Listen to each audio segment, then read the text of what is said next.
Nah, 3 itu ya, tolong jaga, nanti lihat perbedaannya. Silahkan bedakan rasanya, rasakan bedanya dan pasti akan terasa bedanya. Boleh ke TikTok silahkan masukin. Saya berikan ijazah amalan dari guru-guru kami juga untuk semua aspek. Jadi kalau ilmu insya Allah meningkat lebih kuat, kalau bisnis, kalau bekerja itu lebih lancar dan dilindungi oleh Allah, ya berkah. Kalau di birokrasi, di kedudukan, di apapun, itu pun diangkat oleh Allah dengan cara yang baik dan terhormat. Ya, karirnya di semua aspek. 1 sholat amalannya. Nah, bukan yang biasa.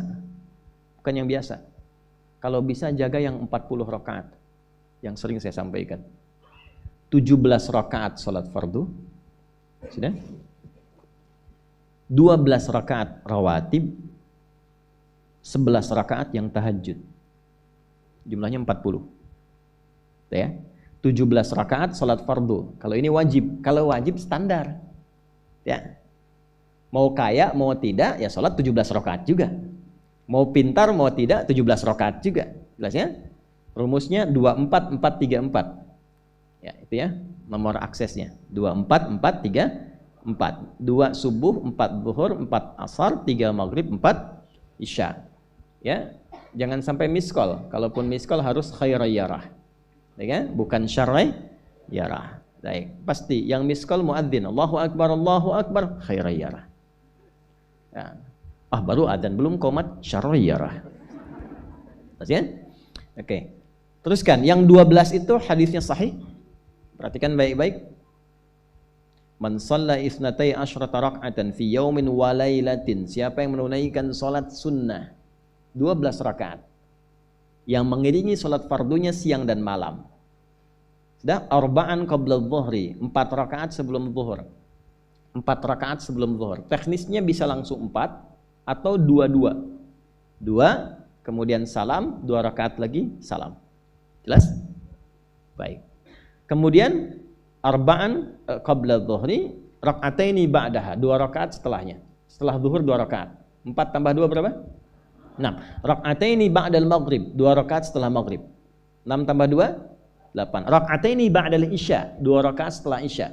8 tambah 2 10. Rak'ataini qabla al-fajri, 2 rakaat sebelum subuh. 12 ya. Nah, jaga yang 12 ini. Jaga yang 12. Kalau sebelum zuhur tidak memungkinkan 4, misal sebelum zuhur, karena kasusnya bisa berbeda.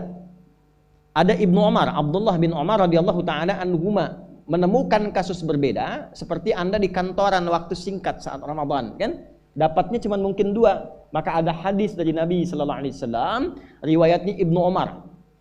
Qala au kama qala hafidtu an Rasulillah sallallahu alaihi wasallam 10 rakaat. Saya hafal dari Nabi 10 rakaat. Kalau tidak sempat sebelum zuhur 4, boleh 2. Nah, dari Ibnu Umar ini sebelum zuhurnya 2 rakaat. Sebelum zuhurnya berapa? 2 rakaat. Jadi kalau bisa 4, kalau tidak memungkinkan berapa?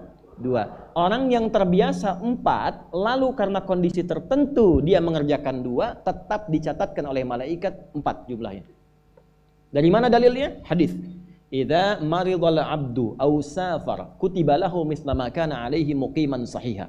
Kalau seseorang sakit atau bepergian jauh atau dia sedang punya uzur syar'i seperti 2 hal tadi dan tak mampu melakukan amalan rutinnya seperti biasa, maka tetap dituliskan pahalanya sempurna seperti rutin dan mukimnya. Contoh, Ibu mohon maaf ya Bu ya, mohon maaf. Perempuan dalam keadaan suci, sholat subuhnya berapa rakaat? 2, ya 2 kan nggak mungkin 3 kan? Baik kan? 2 rakaat. Salat qabliyahnya berapa rakaat? 2 rakaat. Baik. Setelah itu baca Quran nggak? Alhamdulillah. Misal 1 halaman, kan? Misal. Ibu kerjakan saat suci. Saat sedang tidak suci, masa haid tiba, salat tidak? Tidak. Baca Quran tidak?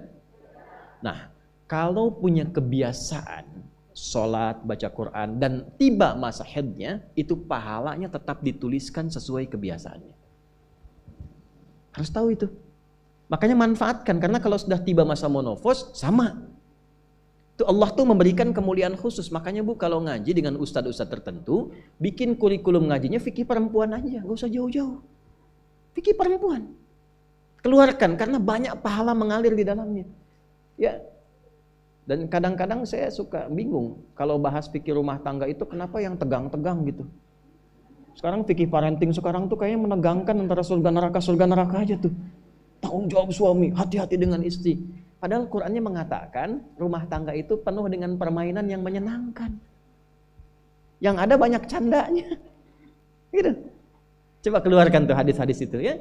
Ibu tahu salah satu istri Nabi ada namanya Sayyidah Saudah binti Zam'ah. Itu sepuh Bu. Usianya sekitar 70 tahunan ke atas.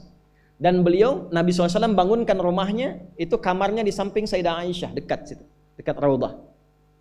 Sepuhnya luar biasa, hobinya bikin makanan, masak.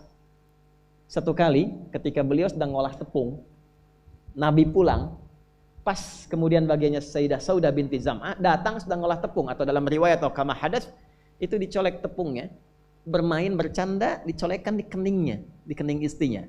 Nah, itu sudah sepuh, dicolekkan, masih bercanda, masih tertawa. Kalau bahasa kita masih panggil sayang gitu. Ini kapan kakek nenek masih bilang sayang dan canda. Ini penuh dengan demikian ya. Ini yang mau saya kembalikan tuh, ya nilai-nilai tadi. Jadi kembali ke sini, Bapak Ibu sekalian, kembali ke sini. Ya urutkan lagi, kita agak cepat masuk ke dalam pembagiannya. Detil pada pembahasan ini, satu salat 40 rakaat. Sudah? Yang fardu sudah dalilnya, yang rawatib sudah, terakhir yang 11 rakaat yang salat malam. Ya, 11 rakaat yang salat malam. Nah, ini 11 rakaat ini bisa warming up dulu 2 rakaat tanpa baca surat, Al-Fatihah saja. Di Allahu Akbar langsung Al-Fatihah, tidak pakai iftitah, tidak pakai surat selain Al-Fatihah. Allahu Akbar, ya, a'udzubillahi minasyaitonirrajim. Bismillahirrahmanirrahim. Alhamdulillahirabbil alamin sampai waladhdallin, selesai amin langsung rukuk. 2 rakaat. Seperti itu. Itu namanya khafifatain. 2 salat ringan warming up untuk persiapan supaya hatinya itu bisa khusyuk, badannya bisa agak anget sebelum memulai tahajud. Barulah kemudian tunaikan 2 rakaat setelah itu, 2 rakaat setelah itu, 2 rakaat setelah itu, ujungnya tutup dengan 1. Ya, itu riwayatnya ada di dalam riwayat Abu Daud, nomor hadis 1367 dari Ibnu Abbas radhiyallahu taala anhuma. Ya, juga disampaikan dalam riwayat Ibnu Umar radhiyallahu taala anhuma ketika beliau mengatakan dari Nabi sallallahu alaihi wasallam, "Shalatul laili mathna mathna, fa idza khasya ahadakumul fajra falyutir rak'atan wahidah." Kalau pengen mulai tahajud 2 rakaat dulu. Sampai merasa enak. Dan tolong ingat ya, tolong enggak usah panjang-panjang dulu suratnya. Untuk berlatih 11, mulai dengan 2 dulu. Kalau belum sempat 11, 2 dulu. 2 rakaat aja, tolong mohon jangan paksa tambah 2 rakaat. Itu pun bangunnya jangan terlalu malam. Jangan terlalu awal malam. Subuh jam berapa sekarang? Terjadi perbedaan pendapat. Oke, 4.25 lah ya. Misal 4.21, 4.20 lah. Pas ya. Misal kita ambil tengah-tengah 4.20. Sudah, bangun 4 kurang seperempat. Jam 4 kurang seperempat. Karena hadisnya mengatakan ada persiapan sebelum wudu. Ya.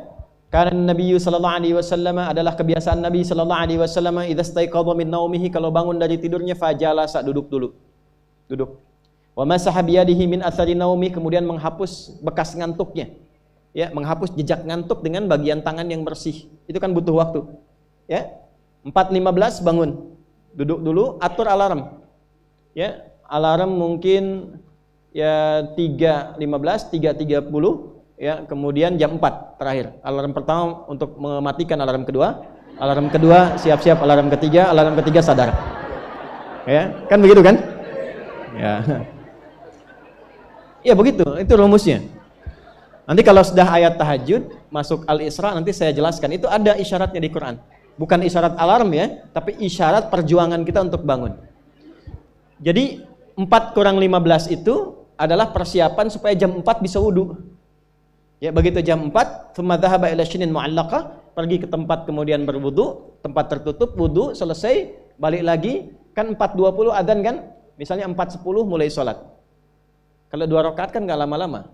5 menit witirnya, 1 menit, 3 menitnya istighfar, nunggu subuh. Ya, bacanya jangan tinggi-tinggi. Al-Falaq, An-Nas, witirnya Al-Ikhlas. Besoknya Anda sudah bosan 4 rakaat. Ad-Duha, Al-Insyirah, Al-Falaq, An-Nas, Al-Ikhlas. Besoknya terus sampai bosan tambah 6 rakaat sampai konsisten 11. Jelas? Mulai dengan seperti itu, 11 tambah 12, itu kan berapa? 23 tambah 17, 40. Tolong jaga ini, selama hidup tunaikan aja. Kalau tidak percaya, silahkan coba, nanti lihat apa perubahan yang terjadi dalam kehidupan. Demi Allah saya katakan silahkan coba. Yang kedua Al-Quran. Yang kedua apa? Al-Quran. Kan ada 3 tadi ya? 1, sholat, kedua Al-Quran. Jangan lewatkan 1 hari tanpa baca Al-Quran. Walaupun hanya 1 ayat.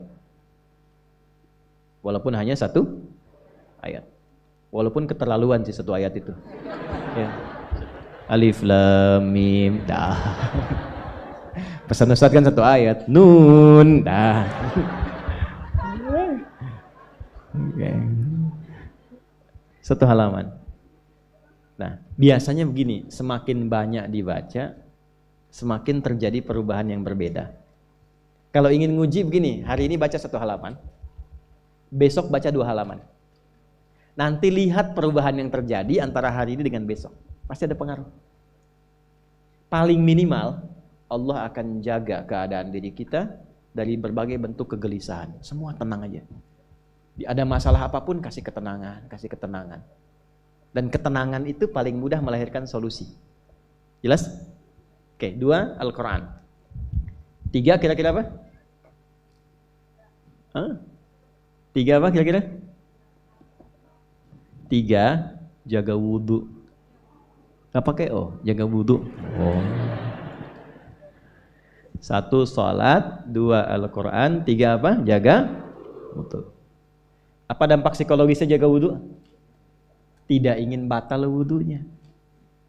Kalau orang tidak ingin batal, maaf kalau kebanyakan bohong batal tidak. Maksiat, itu batal maknawi. Makanya orang punya wudhu itu pasti kalau dia selalu jaga wudhunya akan terjaga dalam kebaikan. Karena fungsi wudhu salah satunya mencegah maksiat.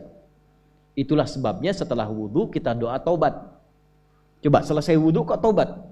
Asyhadu an la ilaha illallah wa asyhadu anna Muhammadan Rasulullah. Kemudian Allahumma ja'alni minat tawwabin. Ya Allah, jadikan aku orang yang selalu tobat, bebas dari maksiat. Itulah rahasia wudhu.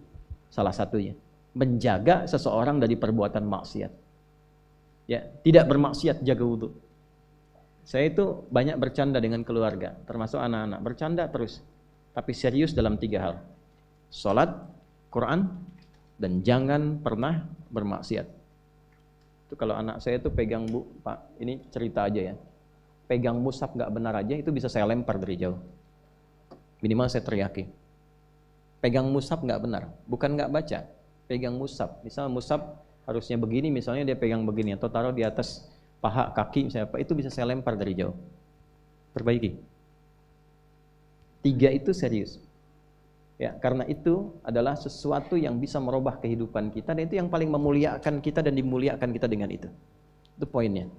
Tapi yang lain kita bisa bercanda. Salat jangan main-main. Karena itu inti kebahagiaan hidup kita. Dan maksiat itu yang paling fatal mengantarkan pada kehidupan akhirat yang buruk. Neraka itu kan karena maksiat. Nah, 3 itu ya, tolong jaga, nanti lihat perbedaannya. Silahkan bedakan rasanya, rasakan bedanya dan pasti akan terasa bedanya. Boleh? Ke TikTok silahkan masukin.